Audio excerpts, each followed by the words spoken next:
Take a deep breath, because what I'm about to tell you is not from a movie. This is not fiction. This is real life, and it happened just hours ago. On the night of February 28th, 2026, the world woke up to a headline that nobody, absolutely nobody, was fully prepared for. Ayatollah Ali Khamenei, the supreme leader of Iran, the man who ruled one of the most powerful theocratic states in the world for 36 years, is dead, confirmed by Iran's own state media. Today, we're going to break down everything that happened, the strikes, the reactions, what it means, and what comes next. So stay with me, because this is history unfolding in real time. Before we get to the strikes and the chaos, let's take a moment to understand just who this man was, because this matters deeply. Ayatollah Ali Khamenei was 86 years old. He became Iran's supreme leader in 1989, that's over 36 years ago, after the death of Ayatollah Khamenei, the founder of the Islamic Republic. As supreme leader, Khamenei wasn't just a figurehead. He was the most powerful man in Iran. He had ultimate authority over the military, the judiciary, state media, and even the president. No decision in Iran was truly final without his blessing. He survived multiple assassination attempts. In fact, back in 1981, a bomb exploded during one of his speeches at a mosque in Tehran. It permanently paralyzed his right arm. He survived that. He survived international sanctions. He survived protests. He survived being called the world's most dangerous man. But he did not survive the night of February 28th, 2026. For decades, Khamenei was the architect of Iran's foreign policy, funding proxy groups across the Middle East, building ballistic missile programs, and repeatedly calling for the destruction of Israel. He was the face of an ideology that reshaped the entire region. And now, in a single night, that face is gone. Let me walk you through what happened, step by step. Early Saturday morning, February 28th, 2026, the United States and Israel launched a massive, coordinated joint military operation against Iran. This wasn't a small strike. This wasn't a warning shot. According to reports, the strikes hit all 24 provinces of Iran, major military installations, missile facilities, air defense systems, all targeted simultaneously. It was one of the most extensive military operations the Middle East has seen in decades. Among the first locations struck, Khamenei's compound in Tehran. Now here's where it gets important. According to Iranian state media, the Fars news agency, at the time of the strike, Khamenei was in his office, inside his residence, not hiding, not in a bunker. He was at his desk.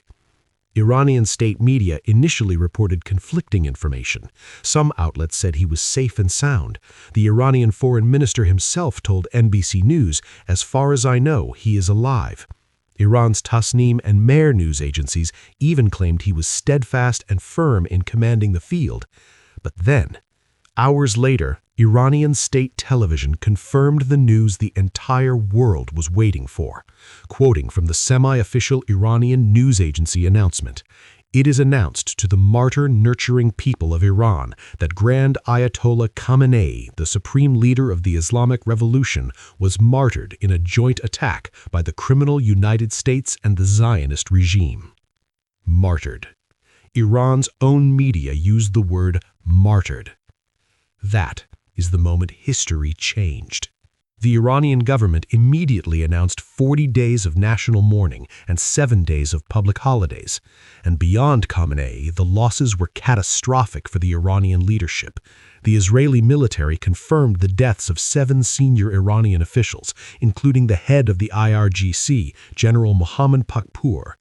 Khamenei's senior advisor Ali Shamkhani was killed. Defense Minister Aziz Nasirzadeh was killed. Israel said they targeted 30 top military and civilian leaders in total. And on the personal side, devastating news came from Iranian state media as well. Khamenei's daughter, his son-in-law, his grandson, and his daughter-in-law were all killed in the strikes. This was not just the elimination of a leader. This was the decapitation of an entire regime's command structure in a single night. Now, let's talk about the reactions from the men who ordered this. President Donald Trump, who had been monitoring the operation from his Mar-a-Lago estate in Florida, confirmed Khamenei's death on a post on Truth Social. He wrote, "Khamenei, one of the most evil people in history, is dead. This is not only justice for the people of Iran, but for all great Americans and those people from many countries throughout the world that have been killed or mutilated by Khamenei and his gang of bloodthirsty thugs." He continued, calling this the single greatest chance for the Iranian people to take back their country. In a phone call with NBC News, Trump said the people who make all the decisions, most of them are gone, not only from one attack, but from two others.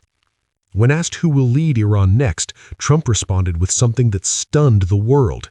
He said, "I don't know, but at some point they'll be calling me to ask who I'd like," then added, "I'm only being a little sarcastic when I say that." That tells you everything about the confidence in Washington right now. Israeli Prime Minister Benjamin Netanyahu held a press conference where he confirmed the operation. His words were direct. "This morning we hit the tyrant Khamenei.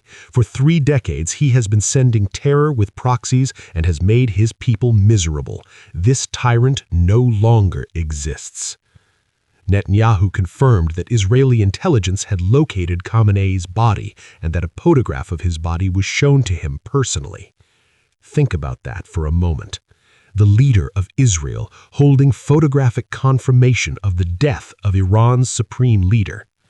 We are living in a different world today than we were yesterday. But perhaps the most powerful reaction came not from politicians or generals. It came from the streets. In Tehran, witnesses reported that loud cheers echoed across parts of the city. Residents threw open their windows and played celebratory music. This began around 11 p.m. local time, right after reports of Khamenei's death began spreading. In Los Angeles, home to the largest Iranian diaspora outside Iran, sometimes called Tehrangeles, crowds gathered outside the Wilshire Federal Building in Westwood. People carried Iranian, American, and Israeli flags side by side. Chants rang out through the night. "Freedom for Iran. No more Ayatollah. King Reza Pahlavi." For millions of Iranians both inside the country and across the diaspora, this is not just the death of a leader, this is the potential end of 47 years of a regime that they blame for imprisonment, torture, executions, and the destruction of their homeland. But not everyone is celebrating. Security analysts are cautioning that the real danger begins now. The IRGC, Iran's Revolutionary Guard, still has boots on the ground. There are still armed forces in the streets, and a wounded, leaderless regime can be an unpredictable one. Because Iran did not go quietly into the night. Following the strikes on Tehran, Iran launched a retaliatory missile barrage. Cities across the Middle East went on high alert. People in multiple countries ran for cover as sirens blared. Drones launched by Iran struck civilian targets in Bahrain and the UAE. Israel, meanwhile, announced a new wave of strikes, this time specifically targeting Iran's ballistic missile array and aerial defense systems. And Trump, in an overnight video address, told Iranian people to stay in their homes during the bombing campaign, but to rise up and take over your government when it concludes. The message from Washington is clear. This operation is not over. Trump posted that bombing would continue, and I'm quoting here, uninterrupted throughout the week or as long as necessary to achieve our objective of peace throughout the Middle East and indeed the world. So, the question everyone is asking is what happens next? Under Iran's constitution, when the supreme leader dies, an interim council assumes power immediately. The Assembly of Experts, a body of 88 Islamic clerics, is responsible for selecting the next supreme leader. But here's the problem. Israeli claims that their strikes decimated the chain of command. 7 senior defense and intelligence officials are confirmed dead. 30 top leaders were targeted. One senior official who is believed to have survived is Ali Larijani, the secretary of Iran's Supranational Security Council and one of Khamenei's closest confidants. He may emerge as a key figure in whatever comes next. Khamenei's son, Mohibta Khamenei, had long been discussed as a potential successor to his father. Israeli officials targeted him, but intelligence assessments suggest he survived the strikes. Barbara Slavin, a distinguished fellow at the Stimson Center in Washington, told Al Jazeera that Iran has a plan for exactly this moment. She said, "There will probably be a council that will be set up to run the country. It may have already been running the country, as far as we know."